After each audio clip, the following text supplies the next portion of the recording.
Hi friends, എല്ലാവർക്കും AGS ക്രിയേഷൻസിൻ്റെ പുതിയൊരു എപ്പിസോഡിലേക്ക് സ്വാഗതം. നിങ്ങളെല്ലാവരും ആദ്യമായിട്ടാണ് ഈ ചാനൽ കാണുന്നതെങ്കിൽ സബ്സ്ക്രൈബ് ചെയ്യാൻ മറക്കരുത്. അർച്ചനയും ഗോകുലും കൂടി ഇപ്പോൾ സച്ചിയുടെ കാര്യം സംസാരിച്ചുകൊണ്ടിരിക്കുകയാണ്. ഗോകുൽ ഇപ്പോൾ സച്ചിയുടെ കാര്യം പറയുന്നത് കേട്ട് അർച്ചനയ്ക്ക് ആകെ വിഷമമാകുന്നുണ്ട്. സച്ചിയുടെ കാര്യങ്ങളൊക്കെ ഓർത്ത് എൻ്റെ മനസ്സിപ്പോൾ പ്രാർത്ഥിക്കുന്നത് അയാൾക്ക് വേണ്ടിയിട്ടാണ്, അയാൾ തിരിച്ചു വരാൻ വേണ്ടിയിട്ടാണ് എന്നൊക്കെ അർച്ചന ഇപ്പോൾ വളരെയധികം സങ്കടത്തോടെ പറയുന്നുണ്ട് ഗോകുലിനോട്. എന്നാൽ തൻ്റെ സ്വന്തം ഭർത്താവാണ് ഇപ്പോൾ മരണത്തോട് മല്ലടിച്ച് കിടക്കുന്നതെന്ന് അർച്ചനയ്ക്ക് അറിയില്ല. ഈശ്വര, മരിക്കുന്നതിന് മുമ്പ് അയാൾക്ക് ആ ഭാര്യയെ ഒന്ന് കാണാൻ സാധിച്ചിരുന്നെങ്കിൽ എത്ര നന്നായിരുന്നു എന്നിങ്ങനെ മനസ്സിൽ വിചാരിക്കുകയാണ് അർച്ചന. ശേഷം ഇപ്പോൾ കാണിക്കുന്നത് അനൂപിനെയാണ്. അനൂപ് വീട്ടിലിരുന്ന് വാർത്തയൊക്കെ കണ്ടുകൊണ്ടിരിക്കുന്നുണ്ട്. ഈ സമയം സന്ദീപ് ഇപ്പോൾ ഫോണിൽ സംസാരിച്ചുകൊണ്ട് അനൂപിൻ്റെ അടുത്തേക്ക് വരുന്നുണ്ട്. ധനുഷിനോടാണ് സന്ദീപ് സംസാരിക്കുന്നത്. ഫോൺ വെച്ചതിന് ശേഷം അനൂപ് ഇപ്പോൾ എന്താണ് കാര്യമെന്ന് സന്ദീപിനോട് തിരക്കുന്നുണ്ട്. അപ്പോൾ സന്ദീപ് പറയുന്നുണ്ട്, നമുക്കെതിരെ ബഹളമുണ്ടാക്കിയ ആ സ്ത്രീയെ ഇതുവരെ കണ്ടില്ല എന്ന് സന്ദീപ് പറയുമ്പോൾ അനൂപ് ചോദിക്കുന്നുണ്ട്, അവരുടെ ഭർത്താവ് അവിടെ ചാകാനായി കിടക്കുന്നു എന്ന് പറഞ്ഞല്ലേ അവരവിടെ കിടന്ന് ബഹളമുണ്ടാക്കിയത് എന്ന് ചോദിക്കുന്നു. ധനുഷ് ആ ആശുപത്രി മുഴുവൻ പരിശോധിച്ചു. അവിടെ അവരുടെ ഭാര്യയുടെയും ഭർത്താവിൻ്റെയും പൊടി പോലും കാണാൻ സാധിച്ചില്ല എന്ന് സന്ദീപ് പറയുന്നുണ്ട്. ഞാനും അതുതന്നെയാണ് ആലോചിക്കുന്നത്. കാഷ്വാലിറ്റിയിൽ ഞാൻ പോയി ആളുകളെയെല്ലാം കണ്ടതാണ്. ആ നേരത്തൊന്നും ആരും ഒരു പ്രശ്നമുണ്ടാക്കുന്ന രീതിയിൽ സംസാരിച്ചിട്ടില്ല. ആ പ്രശ്നമുണ്ടാക്കിയ സ്ത്രീ ആ സമയത്ത് അവിടെ ഒന്നും ഇല്ലായിരുന്നു എന്ന് അനൂപ് പറയുന്നത് കേട്ട് പിന്നെ ആ സ്ത്രീ എവിടുന്ന് വന്നു എന്ന് സന്ദീപ് ചോദിക്കുന്നുണ്ട്. ഉടനെ അനൂപ് പറയുന്നുണ്ട്, ആരെങ്കിലും പ്രശ്നമുണ്ടാക്കാൻ വേണ്ടി തന്നെ പറഞ്ഞു വിട്ടതായിരിക്കും. ഒരു പ്രശ്നമുണ്ടാകുമ്പോഴല്ലേ ആളുകൾക്ക് മുതലെടുക്കാൻ പറ്റൂ. സത്യം എന്താണെന്ന് ആർക്കും അറിയേണ്ട കാര്യമില്ലല്ലോ എന്നൊക്കെ അനൂപ് പറയുന്നു. ഡോക്ടർ പിന്നെ ഒന്നും പറഞ്ഞിട്ടില്ലെന്നാണ് ധനുഷ് പറഞ്ഞത് എന്ന് സന്ദീപ് പറയുമ്പോൾ അനൂപ് പറയുന്നു, നാളെ രാവിലെ ഇനി അമ്മയെ കാണാൻ ചെല്ലുമ്പോൾ എന്ത് പറയുമെന്നാണ് എൻ്റെ ടെൻഷൻ. നാളെ തന്നെ ജാമ്യം കിട്ടുമായിരിക്കുമല്ലോ അല്ലേ എന്ന് സന്ദീപ് ചോദിക്കുന്നുണ്ട്. അതൊന്നും പറയാൻ പറ്റില്ല, ചിലപ്പോൾ കിട്ടാം, എല്ലാം നമ്മുടെ ഭാഗ്യം പോലെ ഇരിക്കും എന്ന് പറഞ്ഞ് അനൂപ് ഇപ്പോൾ അവിടെ നിന്ന് പോകുന്നുണ്ട്. സന്ദീപ് ആകെ വിഷമിച്ചവിടെ ഇരിക്കുന്നു. അനഘ ഇപ്പോൾ കുട്ടികളുമായി കിടക്കുന്നുണ്ട്. അപ്പോൾ അമ്മുക്കുട്ടി ഇപ്പോൾ ചോദിക്കുന്നുണ്ട്, പോലീസുകാർ നമ്മളെ പിടിച്ചുകൊണ്ട് പോകുമോ എന്ന്. ഏയ്, അങ്ങനൊന്നുമില്ല, ഇനി പോലീസുകാർ ആരെയും കൊണ്ടുപോകില്ല എന്ന് അനഘ അവരോട് പറയുന്നു. മുത്തശ്ശിയെ പോലീസുകാർ പിടിക്കുമോ എന്ന് ഇന്ദുക്കുട്ടി ചോദിക്കുന്നുണ്ട്. മുത്തശ്ശി ഒരു തെറ്റും ചെയ്തിട്ടില്ലല്ലോ എന്ന് അമ്മുവും പറയുന്നു. മുത്തശ്ശി ഇത്രയും പ്രായമുള്ള ആളല്ലേ, അങ്ങനെ ഉപദ്രവിക്കുകയൊന്നുമില്ല എന്ന് അനഘ അവരോട് പറഞ്ഞ് സമാധാനിപ്പിക്കുന്നുണ്ട്. മുത്തശ്ശി നാളെ വരുമോ എന്ന് അമ്മു ചോദിക്കുന്നു. അപ്പോൾ അച്ഛൻ കണ്ണു തുറന്നോ എന്നൊക്കെ ഇന്ദുവും ചോദിക്കുന്നുണ്ട്. നിങ്ങൾ വിഷമിക്കാതെ, സമയം ഒരുപാടായി, കിടന്നുറങ്ങാൻ നോക്ക് എന്നൊക്കെ അനഘ ഇപ്പോൾ കുട്ടികളോട് പറയുന്നു. ഉറക്കം വരുന്നില്ല എന്ന് കുട്ടികൾ പറയുന്നുണ്ട്. അത് സാരമില്ല, കണ്ണടച്ച് പ്രാർത്ഥിച്ച് കിടന്നാൽ ഉറക്കം വന്നോളും എന്ന് പറഞ്ഞ് രണ്ടുപേരെയും കിടത്തുകയാണ് അനഘ. ശേഷം ഇപ്പോൾ കാണിക്കുന്നത് അവന്തികയാണ്. അവന്തിക ഇപ്പോൾ വളരെയധികം സന്തോഷത്തിലാണ്. അവന്തിക മൂർത്തിയുമായി സംസാരിച്ചു കൊണ്ടിരിക്കുന്നു. അവൻ്റെ മരണവാർത്തയൊന്ന് കേട്ടിട്ട് വേണം എനിക്ക് പടക്കം പൊട്ടിച്ചൊന്ന് ആഘോഷിക്കാൻ എന്ന് അവന്തിക പറയുന്നത് കേട്ട് മൂർത്തി പറയുന്നുണ്ട്, അതിന് അധികം താമസമില്ല മാഡം, ഏത് നിമിഷവും അത് സംഭവിക്കും എന്ന് മൂർത്തി പറയുന്നു. മീഡിയയിൽ മുഴുവൻ വാർത്ത നിറഞ്ഞു കഴിഞ്ഞു. സ്വന്തം മരുമകന് വിഷം കലക്കി കൊടുത്ത അമ്മായിയമ്മ, മരുമകൻ മരണക്കിടക്കയിൽ, ആശുപത്രിയിലായവരുടെ ബന്ധുക്കൾ, ആശുപത്രിയിൽ പോലും ആ കുടുംബത്തെ അടിച്ചോടിക്കുന്നു. കൊള്ളാം, കേൾക്കാൻ നല്ല രസമുണ്ട് എന്നൊക്കെ അവന്തിക പറയുന്നുണ്ട്, അതും വളരെ സന്തോഷത്തോടെ. മേഡം, നമ്മുടെ പിള്ളേരെ ഏൽപ്പിച്ച ജോലി കൃത്യമായി ചെയ്തു. ഇനി ആരെങ്കിലും ഒരുത്തൻ മരിച്ചു കിട്ടിയാൽ മതി, ബാക്കിയെല്ലാം നമ്മൾ പ്ലാൻ ചെയ്തതുപോലെ നടന്നോളൂ എന്ന് മൂർത്തി പറയുമ്പോൾ, അങ്ങനെ ആരെങ്കിലും ഒരാൾ മരിച്ചാൽ പോരാ, മരിക്കുന്നെങ്കിൽ അവൻ തന്നെ മരിക്കണം എന്ന് അവന്തിക. ഹോസ്പിറ്റലിൽ നമ്മുടെ ആളുകളുണ്ട്, എന്തെങ്കിലും സംഭവിച്ചാൽ അവരുടൻ തന്നെ നമ്മളെ വിവരം അറിയിക്കും എന്ന് മൂർത്തി പറയുന്നു. മൂർത്തി, ഇത്തവണ ഒരു പിഴവും ഉണ്ടാവരുത്, അഥവാ അവൻ തീർന്നില്ലെങ്കിൽ തന്നെ എങ്ങനെയെങ്കിലും ആശുപത്രിയിൽ വെച്ച് തന്നെ അവനെ അങ്ങ് തീർത്തേക്കണം. സച്ചി മരിച്ചു എന്നുള്ള വാർത്തയുമായിട്ട് ഇനി നീ എൻ്റെ മുന്നിൽ വരാവൂ എന്ന് അവന്തിക ഇപ്പോൾ മൂർത്തിയോടായി പറയുന്നുണ്ട്. ഈ സമയം ഇപ്പോൾ റൂമിലിരുന്ന് കളറിംഗ് ബുക്കിൽ കളർ ചെയ്തുകൊണ്ടിരിക്കുകയാണ് ചിപ്പിമോള്. എന്നാൽ അത് പൂർത്തിയാക്കാതെ ഇങ്ങനെ സച്ചിയെക്കുറിച്ച് ആലോചിച്ചിരിക്കുന്നുണ്ട് ചിപ്പിമോള്. അവിടെ വന്നതും ചിപ്പിയെ നോക്കിയതും അങ്ങനെ ആ ഒരു സംഭവങ്ങളെല്ലാം ആലോചിച്ചിരിക്കുകയാണ് ചിപ്പി. ഈ സമയം അവിടേക്ക് ജെനി ചിപ്പിക്കുള്ള പാലുമായി വരുന്നുണ്ട്. മോളെ, ഇതേ പാല് കുടിക്കുക എന്ന് പറഞ്ഞ് ചിപ്പിക്ക് പാല് കൊടുക്കുകയാണ് ജെനി. അമ്മ എവിടെ എന്ന് ചിപ്പി ചോദിക്കുന്നുണ്ട്.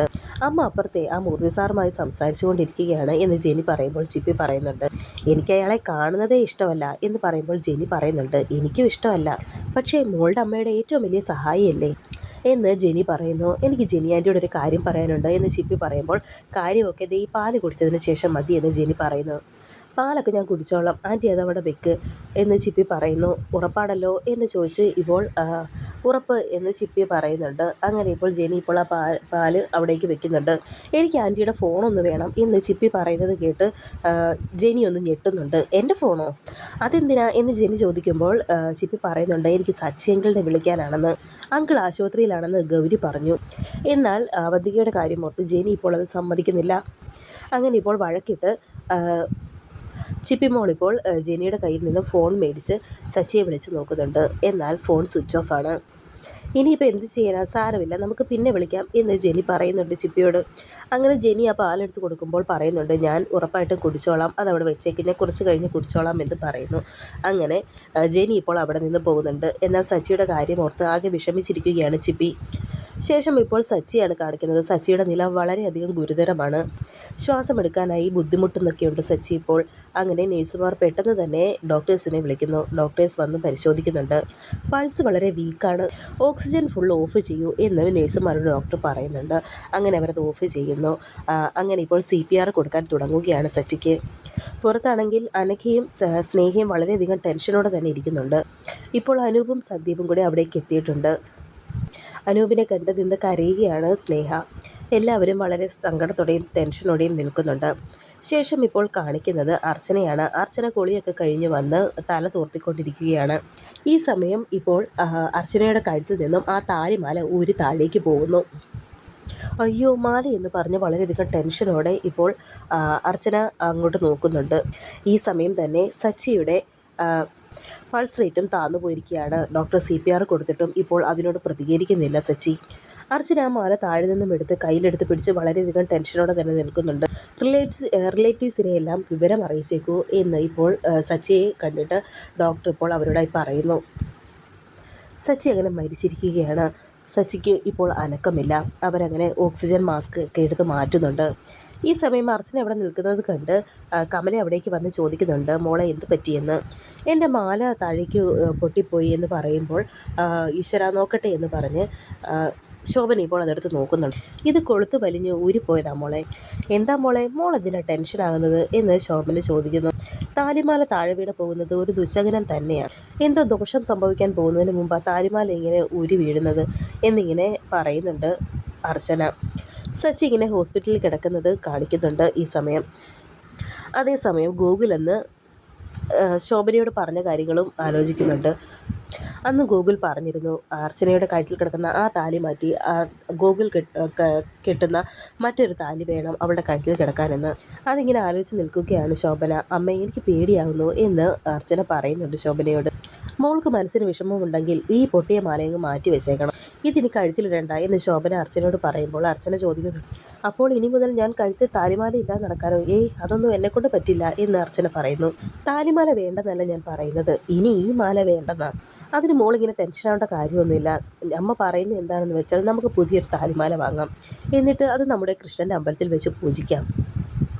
എന്നിട്ട് പൂജിച്ച മാല അമ്പലത്തിൻ്റെ മുന്നിൽ വെച്ച് തന്നെ മോളുടെ കഴുത്തിൽ അവനെക്കൊണ്ട് തന്നെ കെട്ടിക്കാം. അതാകുമ്പോൾ മോളുടെ മനസ്സിലെ സങ്കടം മാറുകയും ചെയ്യും, ഭഗവാന്റെ അനുഗ്രഹം ഉണ്ടാവുകയും ചെയ്യും.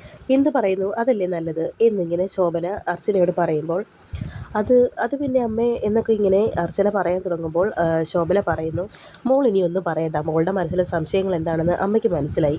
മോളൊന്നും ആലോചിക്കേണ്ട, സമാധാനമായിട്ടിരുന്നാൽ മതി. വേണ്ടതൊക്കെ അമ്മ ചെയ്തോളാം. തൽക്കാലം ഈ മാല അമ്മയുടെ കയ്യിലിരിക്കട്ടെ. ഇനി മോളുടെ കഴുത്തിൽ ഗോകുൽ കെട്ടിത്തരുന്നത് പുതിയ താലിയും മാലയുമായിരിക്കും. സന്തോഷമായില്ലേ മോൾക്ക്? എന്നാൽ അമ്മ അങ്ങോട്ട് ചെല്ലട്ടെ എന്ന് പറഞ്ഞ് ഇപ്പോൾ ശോഭന ഇപ്പോൾ ആ മാലയും എടുത്തുകൊണ്ട് അങ്ങോട്ടേക്ക് പോകുന്നു. എന്ത് ചെയ്യണമെന്നറിയാതെ ആകെ വിഷമിച്ച് നിൽക്കുകയാണ് അർച്ചന. വീണ്ടും ഇപ്പോൾ ആശുപത്രിയാണ് കാണിക്കുന്നത്. സ്നേഹയും അനഘയും സന്ദീപും അനൂപും എല്ലാം വളരെയധികം ടെൻഷനോടെ അവിടെ നിൽക്കുന്നുണ്ട്. ഈ സമയം ഡോക്ടർ ഇപ്പോൾ അവിടേക്ക് വരുന്നു.